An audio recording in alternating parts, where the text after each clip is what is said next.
Hi everyone, producer Steve here. Are you wondering what our next season will be about? Good news. You won't have to wait long. Season 11 debuts on November 27th. That's the week of Thanksgiving here in the US. This all-new season is called It's Possible and tells the story of a man who was lost and is saved. We'll also meet some new characters along the way, such as Wyatt's dad, Guy Watts, and the Cook family. It all starts on November 27th. Follow us on Facebook, Twitter, and Instagram for sneak peeks behind the scenes while you wait. In the meantime, enjoy this week's mini adventure.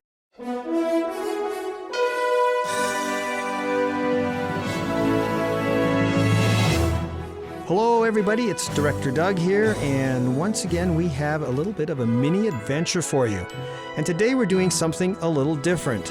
Many of you saw our social media posts a while back asking for you to send in some questions you might have for us about Discovery Mountain. And as promised, Miss Jean and I are here today to answer some of those questions. So, Miss Jean. Yes. I'll throw it over to you, and why don't you ask the first question? Okay. And we'll carry on from there, and we have a few here that the interested listeners have sent in. Yeah, sounds good. There are some good questions here. And this first one, I think, is you should answer it, Director Doug. It's from Bonnie, who's 6. And she says, what do you use in your studio? And I think she's talking about the equipment and stuff. Yeah, sounds like that. Well, we have... in our studio here in Loveland, Colorado, which is where we do the voice recordings, we have 4 microphones that we use in our studio. And those microphones are connected to computers, and we use the computers to do the recording. Specifically, if you're interested in this, the software we use to record the dialogue on is called Audition, and it's made by Adobe. And so basically that's the recording side of it. For post-production, all the editing, that's done back in near Toronto in Canada, in my studio. And I also have a computer system there that I use, and it's also made by Adobe. Okay, good plug for Adobe here. Yeah. And what I use actually is video editing software, because that's what I've done all my life, and I'm most familiar with it.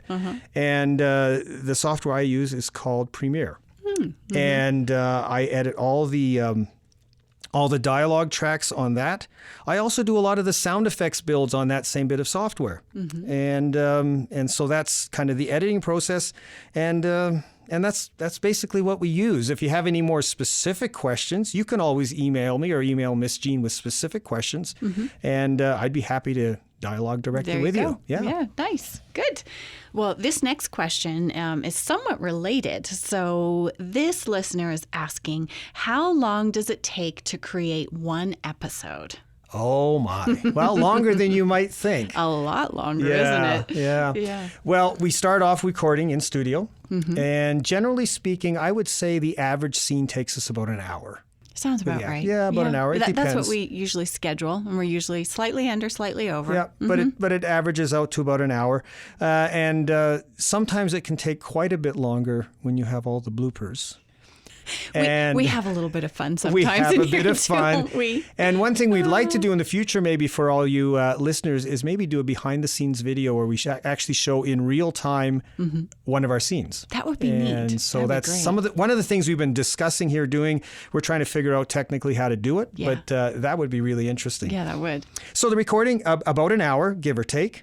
And then once the recording is done, as I mentioned in an earlier question, I go back to Canada and start the editing process. Editing the dialogue, so taking out all the mistakes and making just a clean voice track with no sound effects, no music, that takes me about a day. Wow. And finding all the correct takes, putting them in order, takes about a day. Then I'll spend between 2 and 3 days, usually on average I'd say about 2 days, sourcing all the sound effects, the footsteps on the floor, the sound of Blue Birdie roaring through the air, the splash in the lake, all of these sound effects, Gadget, of course. Yeah. And that takes me a couple days. Okay. And once that is all done, I package up all those files into what's called an OMF file. Okay. And that gets emailed to Danny Columby, who lives 4 hours north of me in North Bay, Ontario. And he's our composer. And he takes about 5 days. He takes 5 days 5 per days episode. per episode. You know, I didn't know that. Oh, you didn't? No. Wow. Yeah, he takes on average about 5 days per episode. Okay. Where he levels out all the voices so they're all the same volume, make sure that's all absolutely correct. And then he composes the music. And Yeah, what a lot it's of our amazing. listeners probably don't know is that each episode is actually custom scored. So it's not just stock music. Although he'll use some stock, like it was previously composed by himself, but he'll also add some custom pieces to make it all fit together. And that makes all the difference. It really does. Absolutely. So he'll spend about 5 days doing that. And then the show's finished. He sends the show back to me. I take a listen just as a second set of ears to listen to it technically to make sure it's okay. There's no little technical problems in it. If I find anything that I want changed, I'll get on the phone with him. We'll talk about it. He'll do those little fixes. And then he sends the file off to Miss Jean and Ruben and Joel and the people here at VOP. And they listen to it and they might have some changes. Yeah, we do occasionally. So it may go back. Recently, actually, we've kind of nailed it. Jean's always emailed me back. Great Sounds episode, good. no changes. No changes. Yes. And you like those emails, I love don't you? those, yeah. But Right. then we may get some changes requested by Miss Jean, and we do those and then send the final. So yeah, the whole process, can take post-production process. If there's changes, can take like 9, maybe even 10 days To create one episode. One episode that's 28 minutes and 30 seconds long. Correct. Yeah. And then we have the minis, which are a little more quick to put together. I Sure. mean, they're about a day for me and about a day for Danny. Yeah. Yeah. We keep them a little more simple. Yeah. So, That there's a lot more that goes on behind the scenes Oh, yeah. than just Yeah. that final product. When I first got into Good this, question. I thought, well, this can't be that hard. Well, it's TV without the picture. Right, But right. as it turns out, it was more complicated than that because, in television, you just show the picture and they're standing in a store. Well, in radio, it has to sound like a store. And You're that right. takes a bit of work, right? Yep. So, Miss Jean, there's another question that the Ketchup Kid on The Instagram. Ketchup Kid, I like that. Yeah, that's great. He wanted to know if we will ever do an episode with fans voicing new characters. Ooh, that's a great question. I don't know if we will, but we have absolutely talked about it, haven't we? Absolutely. So, dreaming about maybe what might happen in the future, we thought it would be fun to take some fans and let them be the characters. That's so right. someone can be Jake. Yep. Boy, that has to be just the right person to be Jake. I don't know, but someone can be Jake, someone can be Kayla, someone can be Jamie, Wyatt, Judah. So Mr. Simon, maybe one day we'll do that. We're just not sure how, but I love that Yeah. this listener is thinking the way we are. We were thinking technically how we would do that. You guys could record them and send them in, and we'd have to select. I'm not sure how Yeah. we do that, but But it would be fun. now we have had, however, had fans that have ended up being characters. We have had, yes, fans who have listened and And auditioned. auditioned, That's and right. they've become characters That's in right. Discovery Mountain. So that happens quite regularly. Yeah, and we'd like to hear your auditions. We'd like to audition you. The only problem we have is you kind of need to be in the Denver, Colorado area. Yeah, that's the tough part for a lot of people. But if you are in Denver and you want to audition, get in touch with us. Please. Yeah, we'd love to have you do that. Yeah. All right, we have another question from Danielle, who's 6 years old. And she wants to know if Rich thinks that dinosaurs are still alive. Oh, she must be thinking about season 9, where right. Rich was the dinosaur expert. Yeah, Mr. Mud Guy. Mr. Mud Guy. That's right. So in real life, that's Rich Aguilera, the Mud Guy. And, that's a really good question, Danielle. And I think that he could answer that for you. So where you can find him is at onemustardseed.com. So go there. Right. You can find out where Rich is going to be live all around the country. And you can probably ask him that question right on his website. I'm sure he'd be thrilled to get your question. Absolutely. And we have another question. I think this is directed right at Miss Jean, and it's from Tabitha, age 15, on Instagram. Okay. And she says, Miss Jean, where do you get your inspiration for new seasons? And what is the process of writing like? Oh, that's a great question. I always get my inspiration the same way. It starts with a Bible story. Right. And so we oftentimes map it out and we know where we want to go a whole year in advance, but it always starts with a Bible story. So An upcoming season, which is the holiday season for 2019, is the story of Zacchaeus. And so I started with that story, and I really saw that that was a story about a man being forgiven, and there was redemption there. And so we had a character in Discovery Mountain who needs to be forgiven and who needs that process of redemption, and that's Wyatt's dad. Who we've never met before We've heard that about season. him, but never met him. Yes, so you haven't met him yet. We've met him here in the studio. Yes, that's right. Yeah. And so the whole 6-part episode storyline evolved from that. So we start with the Bible story always, and then every episode starts with a faith exercise. And then what's happening in Discovery Mountain, the characters and their life experience really just kind of fits into that. It's almost, Sean, who plays Chaplain Simon, but he's also my husband. I heard him describing it to someone recently that Discovery Mountain is like a parable. It's like a way of describing a Bible principle, and that really fits. I like that. Absolutely. Yeah. Yeah, and that's where the inspiration comes from. Yeah. Oh, absolutely. Another question along the dinosaur line, and this comes from Benjamin through Instagram. He says, how long do dinosaurs live, and how long do people live? Well, and how long do flowers live? Wow. Good questions, Lots of Benjamin. questions there. I think maybe that's a Rich Aguilera question as well, the dinosaur right? one would be good for Rich.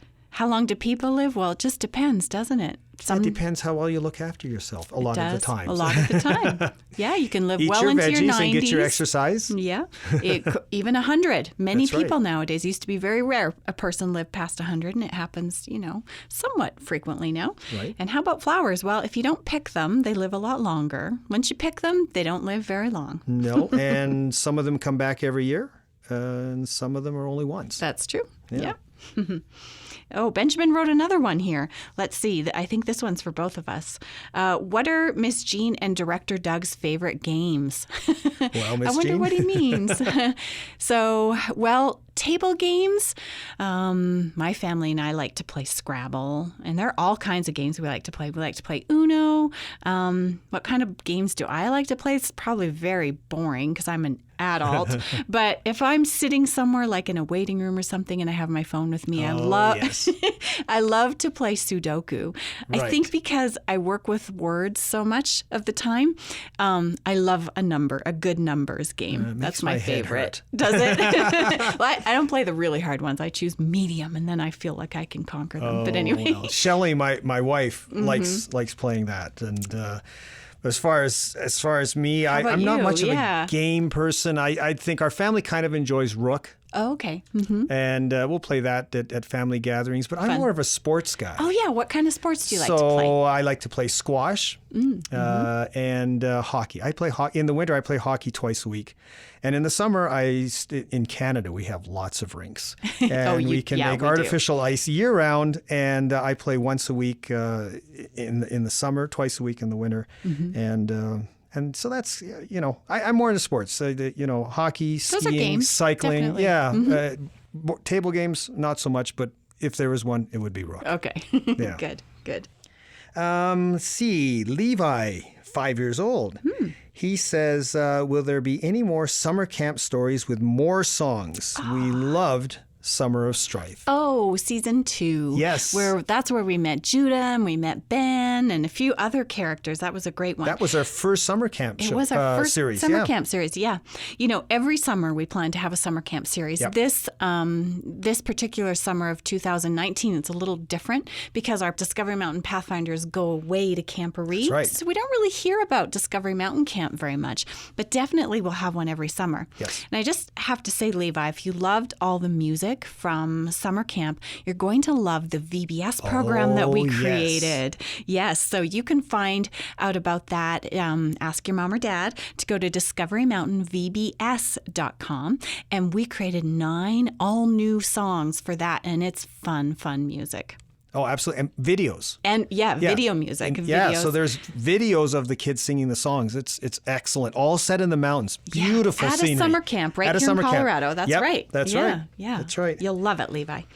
Well, Hannah asks a question 7 years old. How many kittens does Stormy have? Ooh, okay, Hannah. You know what? Well, I think you do mention it in the script, but I forget. Well, right.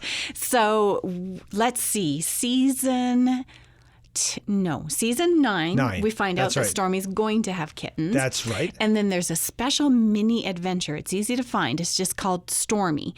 And in that mini episode, you can find out how many kittens Stormy has. Because Stormy actually has her kittens. She has her Yeah. kittens in that one. And you also get to hear how Kayla found Stormy and how she got that's her right. name. Yes, so that's right. if you haven't listened to that one yet, Hannah, there is your answer.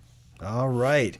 Well, that is our list of questions. Those are questions so far. That was fun answering them. They It weren't was, too absolutely. tough, were they, Director No, Doug? Not we yet. could get through them. Yeah, this time. Yeah. Keep sending them in because we may do this again. Yeah, we'd love to do this again. This was really fun. Mm-hmm. And so thank you to each of you who sent in a question. And if you didn't hear your question answered this time, well, we'll catch it on a future mini adventure here. So if you are thinking of questions you would like to ask, send them in, and they may just be included in a future mini adventure. Well, this has been Miss Jean and Director Doug here with you again. So as you're listening and as you're waiting for the next mini adventure in the next season, don't forget to keep exercising your faith. Until next time.